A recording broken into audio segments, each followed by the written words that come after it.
In episode 46, titled False Positives and False Negatives, we're going to talk about the uncomfortable truth behind most security tooling. Results are clues, not conclusions, and they can mislead without careful interpretation. Scanners, monitors, and detection tools are invaluable because they compress huge amounts of evidence into a manageable output, but they also depend on assumptions, signatures, and visibility that may not match reality. A tool might loudly report a vulnerability that is not actually present, or it might stay silent while a real risk sits in plain sight behind a blind spot. The professional skill is not memorizing which tool is best, but learning how to reason about uncertainty and how to confirm what matters. When you approach findings with healthy skepticism and structured validation, you avoid wasting time chasing ghosts and you reduce the chance of missing real exposure. A false positive is a reported risk that is not real in the environment you are testing. It is not simply a low-priority issue or a risk you choose not to fix. It is a claim that fails when you compare it to the actual system behavior or configuration. False positives happen because tools often infer conditions from indirect signals, such as banners, responses, fingerprints, or partial matches. They can also happen because the tool is correct in a generic sense, but wrong in a specific sense, such as when a vulnerable component is present but not used, or when a feature is disabled and the vulnerable code path is unreachable. The key idea is that a false positive consumes time and attention that could have gone to real work. So you want a process that can identify false positives quickly without developing the bad habit of dismissing findings reflexively. A false negative is the opposite error, a missed risk that actually exists. It is easy to underestimate false negatives because they do not show up as noisy alerts, and silence feels reassuring when you are busy. In practice, false negatives can be more dangerous than false positives because they leave exposure unaddressed while teams believe they are safe. They occur when tools lack visibility, when scans are incomplete, when detection logic is outdated, or when the environment does not respond in ways the tool expects. A false negative can also occur when scope is misinterpreted, such as scanning only an external interface while a critical internal path remains exposed.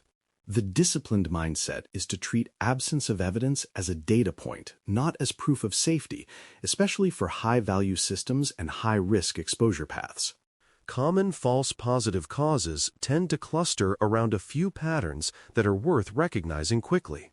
Banners are a classic culprit because services may present generic or misleading version strings, or they may be fronted by a platform that standardizes responses. Proxies and load balancers can also distort signals because they may terminate connections, rewrite headers, or present a consistent fingerprint that does not match the backend service. Generic signatures are another frequent cause, where the tool sees a response pattern that matches a known issue broadly, but not precisely, leading to overly aggressive matching. In some cases, a tool detects the presence of a library or component and assumes vulnerability, even when patches have been backported without changing the visible version. When you see these patterns, your instinct should be to verify with stronger evidence rather than to argue with the tool output. Common false negative causes are often tied to visibility and timing, which are easy to overlook when you are focused on scan coverage numbers. Filtering can hide services, such as firewalls, rate limits, intrusion prevention controls, or network paths that block the scanner, while still allowing an attacker from a different vantage point. Timing matters because services may be available only during certain windows, scaling events may change endpoints, and transient failures can cause missed detections. Permissions are a major factor in authenticated testing, because if the scanner lacks the right access, it may not be able to observe vulnerable functionality or sensitive configuration. Blind spots appear when the scanner cannot see certain traffic types, cannot access internal segments, or cannot interpret application logic that requires stateful interaction. These causes remind you that a clean scan result is only meaningful if you understand what the scan could actually see. Environment changes during scanning can skew results in unexpected ways, and this is one of the most practical reasons to avoid treating scan output as a static truth. A deployment might roll during a long scan window, replacing a vulnerable version with a patched one, or vice versa, creating inconsistent findings across targets. Auto-scaling can introduce new instances with different configurations, and load balancing can route the scanner to different backends on different requests. Security controls might adapt, such as rate limiting that increases after repeated requests, causing later scan stages to receive blocked responses that the tool interprets as not vulnerable. Even benign operational changes like restarting a service or rotating certificates can alter fingerprints enough to change detection outcomes. The takeaway is that scanning occurs in a living environment, and the living nature of that environment must be part of your interpretation. Validation is the fix for both error types, because it turns tool output into confirmed reality using a second method or an independent clue. The simplest form of validation is corroboration, where you use a different data source to confirm the same condition, such as comparing a scanner's version claim against configuration records or package inventories. Another form is behavioral confirmation, where you perform a minimal, controlled check that tests whether the claimed vulnerability condition is actually present. You can also validate through contextual evidence, such as architecture diagrams, exposure rules, or identity policies that either support or contradict the tool's assumptions. The core idea is not to beat the tool, but to establish confidence about what is true before you invest time in remediation planning or deeper testing. When you validate systematically, you reduce wasted effort and you strengthen the credibility of your reporting. Now, consider a scenario where a scanner flags a version, but the evidence conflicts, because this is a textbook path to a false positive. Suppose the tool reports that a web server is running a vulnerable version based on a banner string, but you have other clues suggesting the environment is patched. You might see security headers that are typical of a hardened configuration, or you might see response behavior that does not match known vulnerable patterns. You might also find that the system uses a managed service where the vendor applies patches behind the scenes, while the externally visible banner remains generic or unchanged.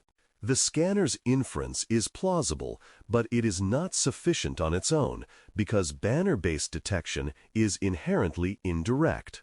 In this situation, the professional move is to treat the finding as needs confirmation rather than immediately filing it as a confirmed vulnerability. Adjusting assumptions is how you move from conflict to clarity, and it requires gathering more context before deciding the next step. First, you ask what the scanner assumed, such as that the banner reflects the true version or that the service is directly exposed without intermediaries. Next, you look for environmental facts that change the interpretation, such as the presence of a reverse proxy, a content delivery layer, or a managed platform that can decouple patch level from visible version strings. Then you decide how to confirm safely using a low-risk behavioral check or a configuration corroboration step that avoids disruption. If confirmation fails, you document why you believe the result is a false positive and what evidence supports that conclusion so the decision is traceable. If confirmation succeeds, you treat the issue as real and proceed with prioritized remediation guidance. Now flip to a second scenario where filtering hides services, but other clues suggest exposure, because this is how false negatives often look in practice. Imagine an external scan finds no open ports on a target, and the tool reports a clean bill of health, but your reconnaissance indicates the organization operates a public-facing application for that domain. Perhaps you see public DNS records, certificate transparency clues, or external references that imply a service should exist, even if the scan did not observe it.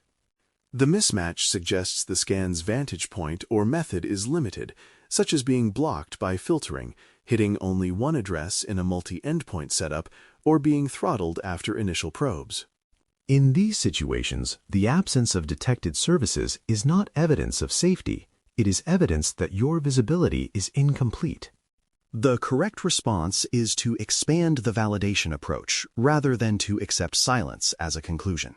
Pitfalls in handling tool error types tend to come from emotional shortcuts.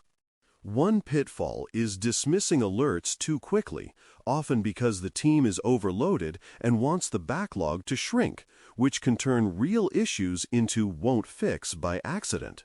Another pitfall is trusting silence as safety, especially when a scan reports no findings and people want to move on, even though the scan may not have covered critical paths or authenticated functionality. A related pitfall is overcorrecting in the other direction by treating every tool output as equally likely to be wrong, which can lead to paralysis and endless verification. The balanced approach is disciplined skepticism. You assume tools can be wrong, but you treat them as useful until evidence says otherwise.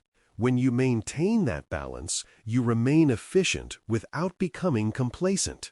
Quick wins come from prioritizing confirmation of a few top issues thoroughly rather than trying to validate everything at the same depth.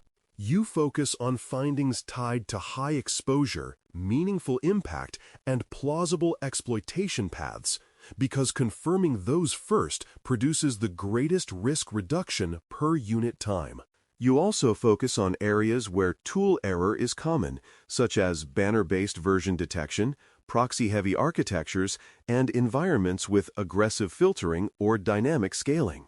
When you confirm a high-priority finding, you can move quickly into remediation guidance with confidence, and when you disprove it, you can clear noise without leaving lingering doubt.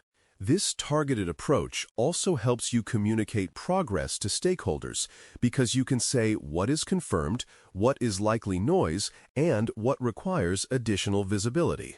Under time constraints, thoroughness applied selectively is often the most responsible strategy.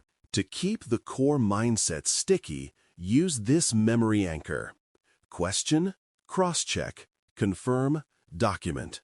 Question means you treat tool output as a hypothesis, not a verdict, and you look for what assumptions might be embedded in the detection. Cross-check means you seek a second method or independent clue, such as configuration evidence, alternate telemetry, or a controlled behavioral test. Confirm means you stop when you have enough proof to classify the issue reliably as real or not real, rather than chasing perfect certainty. Document means you record what you observed, what you assumed, and why you reached your conclusion so others can trust and reproduce your reasoning. This anchor keeps you from both extremes, which are blind trust and reflexive dismissal. To conclude episode 46, titled False Positives and False Negatives, remember that both error types are normal in security testing, and your credibility comes from how you handle them. A false positive is a reported risk that does not exist once you validate the actual behavior and configuration, while a false negative is a missed risk that remains present despite a tool's silence. Now, classify one example. If a scanner claims a vulnerability solely from a banner version, but your corroboration shows the backend is patched and the vulnerable behavior cannot be reproduced with a safe confirmation check, that is a false positive.